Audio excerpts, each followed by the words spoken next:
Robin Greenhill, just like Christina Coram, you witches, you lot can keep running. You lot can keep running. You lot can keep running. But you can't hide. Do you understand? You can't hide. There's no way you lot can hide. Hey guys, I'm back. The pilgrimage has ended and I'm doing well. I want to do a vlog with everything covering that next week. But I am back. God is good. Do you understand? And let's get into this Diddy madness because a lot is happening. Hey guys, it's Muradi. Hope you guys are all doing well today. Back at it again with daily and consistent content. Have missed saying that so much. But Diddy basically, guys, is trying to file for a mistrial again. This came in today. We're going to start with the latest news. Diddy is asking, guys, the judge in his case for a mistrial, accusing prosecutors of presenting testimony they knew or should have known were false. The rapper and mogul's legal team filed the letter Saturday morning, and the reasons for their requests are related to testimony about the alleged incident where Brianna Bongolan, a friend of Cassie's and fashion designer, says that Diddy held her over the edge of a balcony, 17 stories in the air. Diddy's lawyers say prosecution presented untrue testimonies when Cassie testified about the incident. However, texts from Cassie to Christina Coram, one of Diddy's employees, often called his chief of staff, indicate she didn't actually see the incident because she texted, "I just found out some crazy stuff." Diddy's attorneys also pointed to the photos prosecutors showed of Brianna's alleged injuries. Remember, Bongolan testified that Diddy dangled her over the edge of the balcony, then pulled her back onto the balcony and flung her into some furniture. She said she sustained bruises on her legs and neck injuries, with prosecution showing photos they said were taken of the incident. Diddy's team, however, presented evidence that the mogul was on the East Coast and couldn't have done anything he was accused of on September 26th. Prosecution later clarified that Cassie's text, the one mentioned above, seemed to indicate it occurred in the later week around September 29th or 30th. So therefore, this is the second time now that Diddy has filed for a mistrial. Just last month, his lawyers asked, and of course it was declined.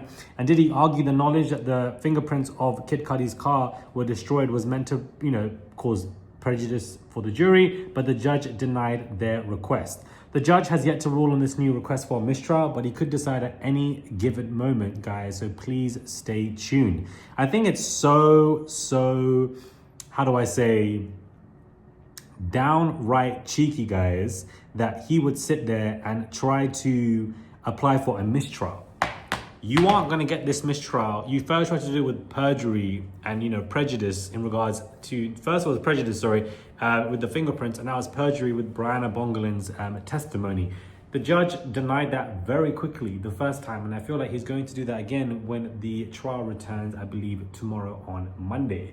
But this is the latest news that came out today, and I obviously wanted to start that. I do think that I haven't actually been following the trial for the past 4 days. My phone's been off. I've been away from it. I haven't really been on it.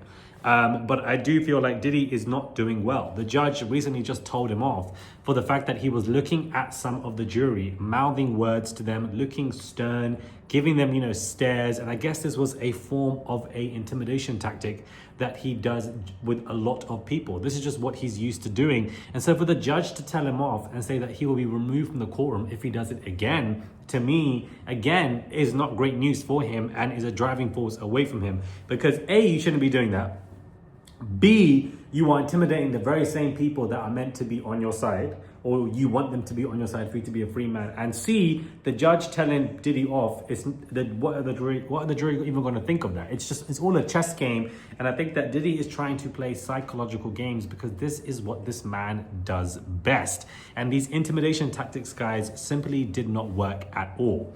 Outside of that, we also have some audio tapes that was released of Diddy, and he was, I believe, recording something to an alleged victim. I don't know, but I want to play it to you guys so you guys can hear it. I really don't know what's going on with you, but I just want to give you the heads up that I'm about to really disappear on you. You feel me? I'm not going to be playing these games with you at all, at all. So I don't know if you think you solid treating me, and you think I'm going to be, nah. You'll have a rude awakening. You'll just have silence. And ain't nobody threatening you, and I ain't trying to go back and forth with no woman. You know what I'm saying? I'm telling you, I ain't got no time for no motherfucking games. Where my life is at right now, I don't have no time for no games, baby girl. Me and you can be mad, I can have a spat, we can have whatever. Then after that, you better get on your job. That's really, that's all it is. Cause you got me on my job. Nah, it ain't never gonna work like that over here. You know what I'm saying? I was trying not to leave this message, but you have left me no choice. So either you certain direction of like moving on and shit like that, or you like just like have me just keep moving. Ain't no threat. I'm just being clear. I can't do this shit with you every time you get upset. So I don't know who you were saying this to.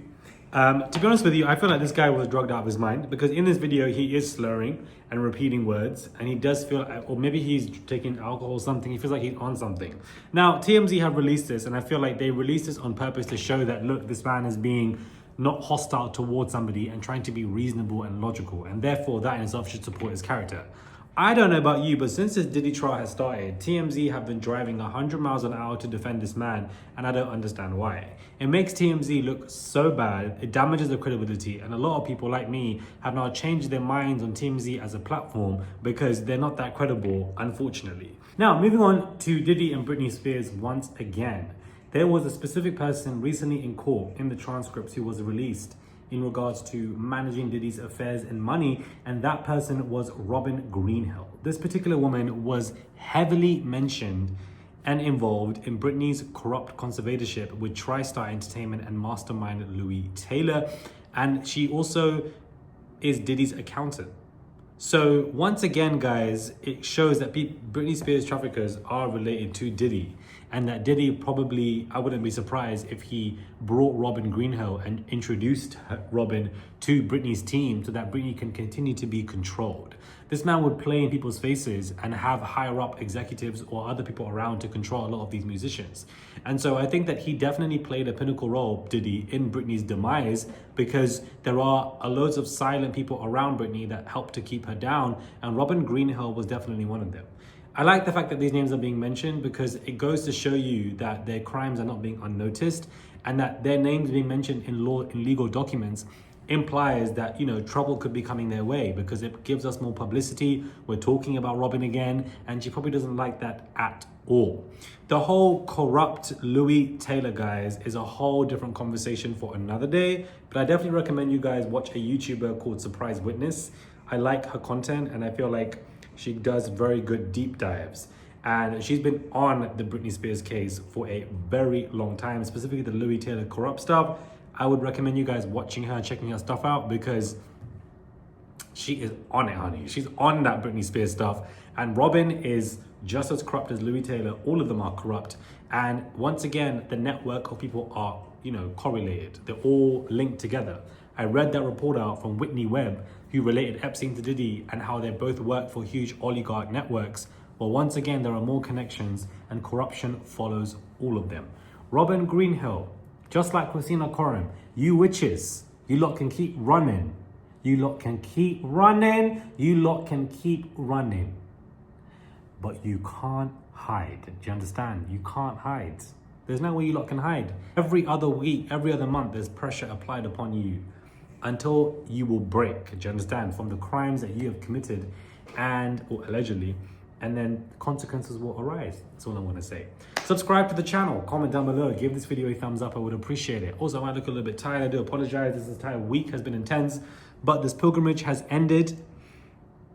It has ended, guys. And part of the pilgrimage was me stoning the devil. Obviously, he wasn't the devil, it was a symbolic wall to represent. And that felt really good. And I feel like regularly we don't rebuke the devil, but we need to. Subscribe, I would really appreciate it. I'm back, guys. And I'll catch you guys soon for another video.